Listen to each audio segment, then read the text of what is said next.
The most famous of the ancient religious mysteries were the rites of Eleusis in ancient Greece. The name of the town Eleusis comes from a Greek word meaning arrival. According to scholars, the mysteries were probably established about 1500 BC and lasted for about 2,000 years. Around 300 BC, the Greek state took control of the mysteries, and after this period, they were specifically controlled by only two families.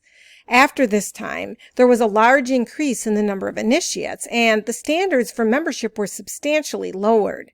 Membership then required only a lack of blood guilt. In other words, a person could not have committed a murder. And in addition, the would-be initiates needed to be able to speak Greek. Men, women, and even slaves at that time were allowed initiation, according to the Dictionary of Greek and Roman Antiquities, published in 1875. The rites of Eleusis gradually absorbed other smaller schools and incorporated the information and rituals from these other systems. Manly P. Hall says that there is every reason to believe that all so-called secret schools of the ancient world were branches from one philosophic tree, with its root in heaven and its branches on the earth. The mysteries being the channels through which this one philosophic light was disseminated, and their initiates were the perfect fruitage of the divine tree, bearing witness before the material world of the source of all light and truth. According to author R. Gordon Wasson, the mystery was performed every year except for one for carefully screened initiates in the month of September. It was a major festival in Greece which later spread to Rome and even to Britain. Wasson co-authored a book with two other researchers on the subject of these mysteries. Those authors delved into the study of the Eleusinian mysteries in order to find out what it was about the rites that would make for the awe-inspiring experiences recounted in many ancient writings. One of these, by the Greek writer of tragedies Sophocles, said this about the effect of the rites on the initiates of Eleusis. Thrice happy are those of mortals, who, having seen these rites, depart for Hades, for to them alone is granted to have a true life there. For the rest, all there is evil. R. Gordon Wasson, Albert Huffman, and Carl A. P. Ruck collaborated in an effort to find the answer to the mystery of these Eleusinian rites. The three men delivered the first 3 chapters of their book as papers before the Second International Conference on Hallucinogenic Mushrooms, held on the Olympic Peninsula, Washington, in 1977. Dr. Albert Huffman was the Swiss chemist who discovered LSD in 1943 and who possessed an encyclopedic knowledge of plant alkaloids. Professor Carl A. P. Ruck of Boston University was renowned for discoveries in the area of Greek ethnobotany. Wasson's area of research was on mycolatry, a term used to describe the study of mushroom worship, specifically worship of the entheogenic mushroom species as a means of communicating with what Wasson describes as the almighty powers. The term entheogen means God within us, and it is used to describe plant substances that, when ingested, propel the user into a divine experience. Wasson's original study of mushrooms and Russian history launched the field of ethnomycology. Before delving into what these 3 men concluded about the secret of the mysteries of Eleusis, I will provide a little bit of appropriate background about the use of psychedelic mushrooms by various cultures around the world that have been studied by Wasson and since other authors. Wasson's first book, co-authored with his wife, was called Russia, Mushrooms, and History. It was published in 1957. Wasson and his wife theorized the existence of a mushroom cult that was shared by both continents and carried to the New World with the first human settlers. The Wassons wrote about the culture of the peoples of Siberia, Mongolia, and the surrounding steppe regions.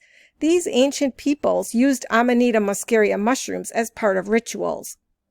Siberian shamans experienced the state of ecstatic trance after consuming these mushrooms and performing ritual dancing. One of the interesting pieces of information brought forth by researcher Carl D. Borhegyi in his book Soma in the Americas, Reopening Old Roads of Archaeological Inquiry, is that in Siberia the Amanita muscaria mushroom was fed to the domesticated reindeer. The shamans would then drink the reindeer's toxic urine to induce ecstatic trances and hallucinations. In his book, Borhegyi quotes an anthropologist who writes this about the consumption of urine, quote, "Ethnographic documents about the Paleo-Asiatic peoples leads one to think that this urine could be preferable to the original substance because it is more powerful. Because certain chemical compounds present in the mushroom, which cause unpleasant side effects, are eliminated in the passage through the body while the hallucinogenic alkaloid or alkaloids are preserved. Thus, the Siberians practice two different modes of consumption, either of the mushroom itself or of the urine excreted by an intoxicated person," end quote. The authors of the book, The Psychedelic Gospels, The Secret History of Hallucinogens in Christianity, suggest that the legend of Santa Claus, a man in a red and white suit who travels with flying reindeer and drops presents through the chimney at Christmas time, derives from shamans in Siberia. The tradition of these shamans was to drop into their local yurts through the smoke hole at the top with a bag full of red and white mushrooms as presents for the winter solstice. The practice of bringing a pine tree into the home and hanging ornaments on it with red and white presents underneath it is probably also related. The shamans of Siberia were known to hang the Amanita muscaria mushroom on tree branches to dry out, which causes the harmful toxins of the mushroom to degrade so that it can be safely consumed. R. Gordon Wasson was interested in discovering the true identity of the Soma substance described in the sacred Hindu Vedas and taken by the ancient Indo-Aryans. According to the Rig Veda, Soma is described as an elixir of health and strength and a way of establishing direct communion with the gods. Wasson came to believe that Soma was a mushroom, the Amanita muscaria. Wasson wrote that the ancient Aryans who moved down from Central Asia to Persia and northern India as nomadic warriors believed the drinking of Soma along with acts of ritual sacrifice acted to maintain the balance of nature. For these people, consuming Soma was an integral part of the pursuit of immortality. Wasson discovered an abundance of archaeological evidence supporting the idea that a worldwide mushroom-based belief system existed. He hypothesized that the Vedic god Soma of ancient Hinduism was worshipped and venerated as a god in Mesoamerica.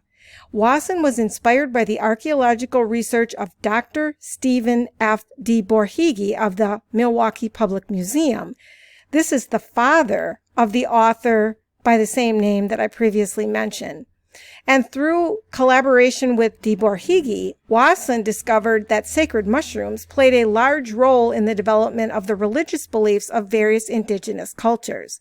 The proof of this is found in the prehistoric art of both the Old World and the New World, but especially in Mesoamerica. In the book Soma in the Americas, Reopening Old Roads of Archaeological Inquiry, Carl D. Borhegyi says his father maintained an extensive correspondence with Wasson, who related information from reports of ritual use of hallucinogenic mushrooms among the Aztecs in a number of Spanish texts that were written shortly after the Spanish conquest of the region. Borhegyi studied many examples of Mesoamerican art and discovered that ancient artists frequently encoded or tagged a fleur-de-lis symbol on their sacred objects, those items that were associated with the consumption of a ritual sacramental beverage. He says the fleur-de-lis symbol in pre-Columbian art and iconography carries the old world symbolism of divinity or Lord. Linked to a trinity of gods, a tree of life, and a mushroom beverage of immortality. He believes the Amanita muscaria mushroom was likely the substance that was used to make this beverage. Wasson says that the Aztecs before the Spanish arrived called them, meaning the mushrooms, God's flesh, Teonanacatl. He goes on to note the comparison, which he finds disquieting, between this and the Christian Eucharist, when the priest says, "Take, eat, this is my body." The Spanish missionaries were horrified by the mushroom rites that they witnessed among the indigenous population and the similarities to the Christian Eucharist. As a result, they banished all forms of mushroom use. Quoting Wasson, "If the mushroom permits you to see more clearly than our perishing mortal eye can see, vistas beyond the horizons of this life, to travel backwards and forwards in time, to enter other planes of existence, then it helps, as the Indians say, to know God.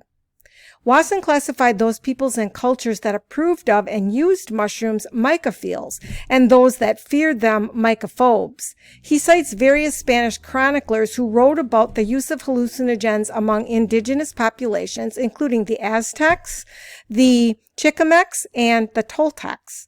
Included in these writings are examples of how mushrooms were used before battle to enhance the bravery and strength of the fighters. The Florentine Codex is a 16th century ethnographic research study in Mesoamerica compiled by the Spanish Franciscan friar Bernardino de Sahagún. In chapter 9 of this book, we find the following information about mushrooms. The eating of mushrooms was sometimes also part of a longer ceremony performed by merchants returning from a trading expedition in the coastlands. The merchants, who arrived on a day of favorable aspect, organized a feast and ceremony of Thanksgiving also on a day of favorable aspect. As a prelude to the ceremony of eating mushrooms, they sacrificed a quail, offered incense to the four directions, and made offerings to the gods of flowers and fragrant herbs. The eating of mushrooms took place in the earlier part of the evening. At midnight, a feast followed, and toward dawn, the various offerings to the gods, or the remains of them, were ceremonially buried. Also included as parts of these rites of these native peoples was ritual sacrifice. The indigenous of Mesoamerica believed death was just a prelude to rebirth to divine immortality, and that ritual sacrifice was a necessary part of keeping order and making meaning in their world.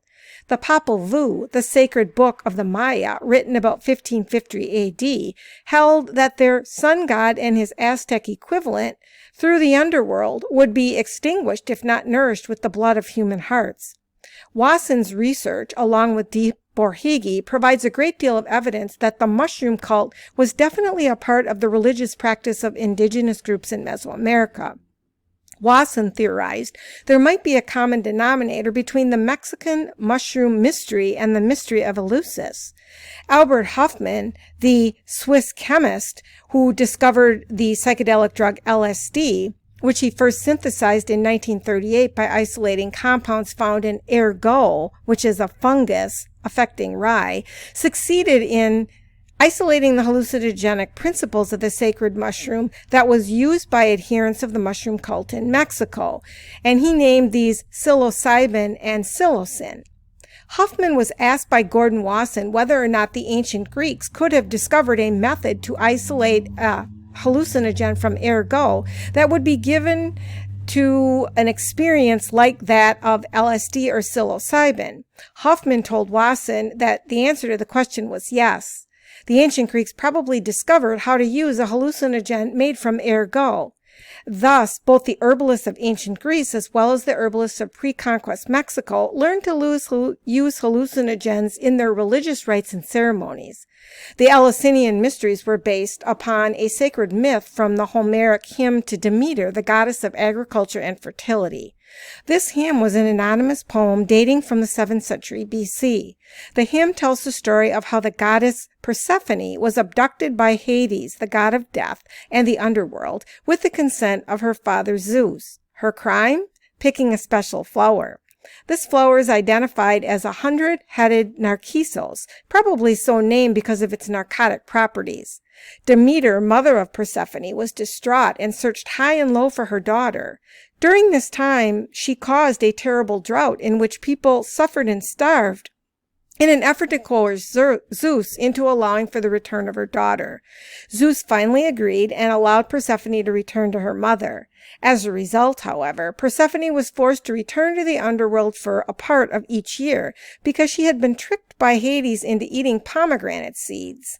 The agreement was that she would remain in the underworld for 6 months, one for each seed she had eaten, and for the other 6 months she could return to her mother. When Persephone returned to her mother, Demeter became joyful and cared for the earth again. Demeter traveled to many places during the time she searched for her daughter. One of the places she journeyed to was Eleusis. This established the greater mystery. Demeter's journey to Eleusis is symbolic of Persephone's entrance into the underground world of Hades. It was at Eleusis that Demeter tried to assuage her guilt and came to the conclusion that the universe into which death has now intruded must be healed, and the way this is done is to make possible the return into life again. So rebirth from death, then, was the secret of Eleusis. Wasson, Huffman, and Ruck, in Unveiling the Secret of the Mysteries of Eleusis, say that mushrooms in themselves were considered a fermentation of the earth, a perfect symbol of rebirth from the cold realm of putrefaction that was the moldy other world. The rites of Eleusis were called a mystery because no one under the pain of death could reveal what happened during the initiation hall or sanctuary. Therefore, we must look to ancient writers who indicated in their writings that something was seen in the great telesterion or initiation hall. The experience was a vision, and the outcome of that vision was the pilgrim became one who saw, or an apoptes. There is archaeological evidence that allows for the reconstruction of the initiation hall. It was not a place where theatrical dramas were held because what was witnessed by the initiates was not a play, and the participants were not acting a role. The mysteries of Eleusis were divided into the lesser and greater mysteries, the mystes and apoptes. The lesser mysteries were celebrated in the spring and the greater in the fall. The lesser mysteries were held annually and the greater mysteries every 5 years. Thomas Taylor, author of the 1891 book The Eleusinian and Bacchic Mysteries, says this about the mysteries. The lesser mysteries were designed by the ancient theologists, their founders, to signify occultly the condition of the unpurified soul invested with an earthly body and enveloped in a material and physical nature. The dramatic shows of the lesser mysteries occultly intimated by mystic and splendid visions the felicity of the soul both here and hereafter, when purified from the defilements of a material nature and constantly elevated to the realities of intellectual or spiritual vision. The greater mysteries centered upon redemption as opposed to death, around the triumphant return of Persephone from Hades. Persephone brought with her the infant son she had borne during her time away. One of the principal rituals performed during these ceremonies included the elevation of the Phallus. The Phallus was carried aloft during a ritual procession. In the book Trail of the Serpent, the author notes that this is similar to an Egyptian rite written about by the church father Clement of Alexandria, as well as the historian Tertullian and Diodorus Siculus. This rite was held in memory of the virile parts of Osiris that were thrown into the Nile River by the evil Typhon. During the Thesmorphores, or the women's celebration of the mysteries, the cetus or female sex organ was venerated instead of the phallus. There was an all-night feast, dancing, and a lot of merriment during the climax of the mysteries. A bull was sacrificed, and the initiates honored the dead by pouring libations from special vessels. After this, the mysteries came to an end, and everyone returned home. A vow of secrecy surrounded the Eleusinian rites. There were 4 categories of people who participated, including the priests, priestesses, and hierophants, the initiates who were participating for the first time, the other people who had already participated at least once, and those who had attained apoptia, which is Greek for contemplations. These individuals had learned the secrets of the greater mysteries of Demeter. The ceremonies were held in a secret subterranean temple closest to those who were profane or not closed to those who were profane or not initiated. The women had their own mysteries known as the Theosophories. Men were not allowed to attend these rites. The women members of this group had to be virgins or legally married women and in addition legitimately born. The rites were held at night and were about 5 days in length. We know almost nothing about exactly what happened during these rites because of the ban on divulging the secret information. The penalty for doing so was death, according to Athenagoras of Athens, Cicero, and other ancient writers. There are several theories about what transpired, however. Some say it was the priest who revealed the visions that they received, but others say the visions were directly revealed to the initiates after taking what was called the Kykeon drink, which contained the psychedelic agent that Wasson and Hoffman speculated came from ergot, the fungus that grows on rye. Wasson, Huffman, and Ruck theorized that the preparation of the potion was likely the central event that took place within the great initiation hall at Eleusis. They attempted to unveil the secret of the mysteries, and they concluded that the final solution is to heal the universe into which death has now intruded, by admitting also the possibility of return into life. Rebirth from death was the secret of Eleusis. In conclusion, it's apparent that hallucinogens were used in various cultures as a way to achieve ecstasy and communion with the divine. The researchers and books mentioned in this video show that the medium through which this unification was possible were various types of hallucinogens, including the sacred mushroom and a species of ergot that grows on rye.